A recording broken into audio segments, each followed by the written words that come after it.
IVF చికిత్సలో 25% భారీ discount, free doctor consultation, free ultrasound scan, logo launch, Andro max advanced male infertility centre ను కూడా ప్రారంభించారు. కాసేపట్లో ఏపీ సీఎం చంద్రబాబు ఢిల్లీకి బయలుదేరబోతున్నారు. ఉండవల్లి నుంచి ఢిల్లీకి వెళ్లబోతున్న సీఎం చంద్రబాబు రేపు జరగనున్న నీతి ఆయోగ్ సమావేశంలో పాల్గొంటారు. నీతి ఆయోగ్ సమావేశంలో పోలవరం అంశాన్ని చంద్రబాబు ప్రస్తావించబోతున్నారు. కొత్త డయాఫ్రమ్ వాల్ నిర్మాణానికి కేబినెట్ చేసిన తీర్మానాన్ని నీతి ఆయోగ్ ముందుంచబోతున్నారు సీఎం. ప్రాజెక్టు ఎత్తును తగ్గించకుండా గతంలో నిర్దేశించిన విధంగానే కేబినెట్ ఉండాలని నిర్ణయించింది. నీతి ఆయోగ్ సమావేశం తర్వాత ప్రధాని మోదీతో పాటు పలువురు కేంద్ర మంత్రులను సీఎం చంద్రబాబు కలిసే అవకాశం ఉంది.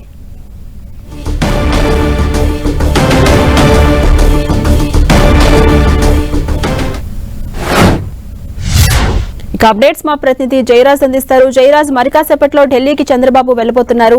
రేపు జరగబోతున్న నీతి ఆయోగ్ సమావేశంలో ఆయన పాల్గొనబోతున్నారు. ప్రధానంగా ఏ ప్రతిపాదనలు కేంద్రం ముందుంచబోతున్నారు? డీటెయిల్స్ ఏంటి? ఝాన్సీ రాణి, ముఖ్యమంత్రి నారా చంద్రబాబు నాయుడు మరి కొద్దిసేపట్లోనే ఉండవల్లి నుంచి బయలుదేరి ఢిల్లీ వెళ్ళబోతున్నారు. రాత్రికి ఢిల్లీలోనే బస చేస్తారు. రేపు ఉదయం ప్రధాని నరేంద్ర మోడీ అధ్యక్షతన జరగబోయేటటువంటి నీతి ఆయోగ్ సమావేశంలో ముఖ్యమంత్రి పాల్గొంటారు. దీంట్లో ప్రధానంగా పోలవరం ప్రాజెక్టుకు సంబంధించినటువంటి అంశాన్ని ఆయన ప్రస్తావిస్తారు. దానికి సంబంధించి నిన్న కేబినెట్లో దీనికి సంబంధించినటువంటి కొత్త డయాఫ్రమ్ వాల్ నిర్మాణానికి సంబంధించి కేబినెట్ ఆమోదాన్ని నీతి ఆయోగ్ సమావేశంలో ప్రవేశపెట్టబోతా ఉన్నారు. ఇటీవల కాలంలో పోలవరం ప్రాజెక్టుకు సంబంధించి కేంద్ర బడ్జెట్లో కూడా ప్రత్యేకమైనటువంటి ప్రతిపాదన చేయటం, పోలవరం ప్రాజెక్టుని పూర్తి స్థాయిలో నిర్మాణం చేసి ఇచ్చే బాధ్యత కేంద్రమే తీసుకుంటుందనేటువంటి హామీ ఇచ్చినటువంటి నేపథ్యంలో రాబోయే కొద్ది రోజుల్లోనే పోలవరం ప్రాజెక్టు నిర్మాణ పనులు కూడా పూర్తి స్థాయిలో చేపట్టడం, ఏడాదిన్నరలోగా దీనికి సంబంధించిన పనులన్నీ కూడా చాలా వరకు పూర్తి చేయాలనే లక్ష్యంతో ఉన్నటువంటి నేపథ్యంలో ఈరోజు ముఖ్యమంత్రి ఢిల్లీ వెళ్ళటం అనేది ప్రాధాన్యతను సంతరించుకుంది. రేపు ఉదయం జరిగేటటువంటి నీతి ఆయోగ్ సమావేశంలో ప్రధానంగా పోలవరం ప్రాజెక్టు సంబంధించినటువంటి అంశాన్ని ప్రస్తావించబోతా ఉన్నారు. అంతర్జాతీయ నిపుణులు వచ్చి పోలవరం ప్రాజెక్టుని సందర్శించారు. నిర్మాణ భద్రత, నిర్మాణానికి సంబంధించిన అంశాలన్నీ కూడా పరిశీలించారు. కేంద్ర జలశక్తి సంఘానికి కూడా దీనికి సంబంధించిన ప్రత్యేక నివేదికను ఇచ్చినటువంటి నేపథ్యంలో డయాఫ్రమ్ వాల్ నిర్మాణం అనేది పూర్తిగా దెబ్బతిన్నటువంటి పరిస్థితుల్లో అక్కడ కొత్త డయాఫ్రమ్ వాల్ నిర్మాణం చేయటమే ఏకైక మార్గం అని కేంద్రానికి అందిన రిపోర్టు నేపథ్యంలో కేంద్రం కూడా ఇదే ప్రతిపాదన ముందుకు తెచ్చింది.